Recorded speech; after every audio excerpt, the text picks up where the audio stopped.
Assalamualaikum warahmatullahi wabarakatuh. Jadi di sini kami kelompok 1 akan membahas mengenai evapotranspirasi. Evapotranspirasi merupakan gabungan dari evaporasi dan transpirasi. Evaporasi atau dikenal dengan penguapan merupakan proses perubahan air menjadi uap air atau gas pada permukaan bumi seperti tanah, danau, sungai, dan kolam akibat pengaruh sinar matahari. Sedangkan transpirasi merupakan proses pengeluaran air oleh tumbuhan dalam bentuk uap air. Kata evapotranspirasi merupakan gabungan dari evaporasi dan transpirasi.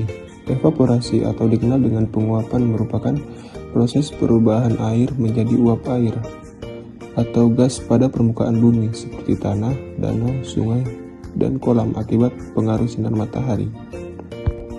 Sedangkan transpirasi merupakan proses pengeluaran air oleh tumbuhan dalam bentuk uap air. Secara alami, evaporasi terjadi karena adanya pergerakan molekul-molekul air yang mengakibatkan air memiliki energi yang cukup untuk menjadi gas. Sedangkan transpirasi terjadi pada saat tumbuhan membuka stomatanya untuk mengambil karbon dioksida dari udara atau fotosintesis. Evapotranspirasi dipengaruhi dua faktor utama, yaitu faktor lingkungan dan faktor tanaman. Faktor lingkungan yang mempengaruhi evapotranspirasi antara lain adalah cahaya matahari, kelembaban udara, suhu udara, dan kecepatan angin.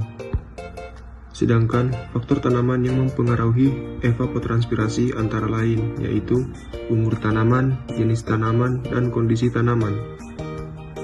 Ada 4 jenis evapotranspirasi, yaitu yang pertama ada evapotranspirasi referensi atau standar, yaitu evapotranspirasi yang terjadi pada suatu permukaan lahan yang ditutupi oleh rumput setinggi 8-10 cm pada kondisi air yang terbatas.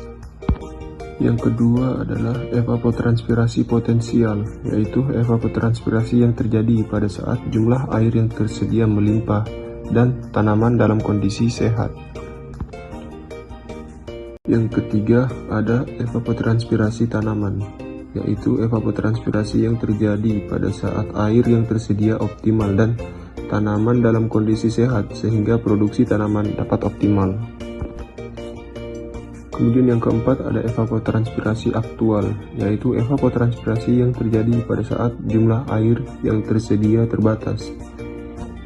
Evapotranspirasi dapat diestimasi menggunakan 3 metode. Yang pertama menggunakan metode pengukuran, yang dapat dilakukan menggunakan panci evaporasi dan lisimeter. Yang kedua, analisis data iklim yang dapat dilakukan menggunakan metode Pinman, Android, dan radiasi. Dan yang ketiga adalah analisis data citra satelit yang dapat dilakukan menggunakan metode neraca energi.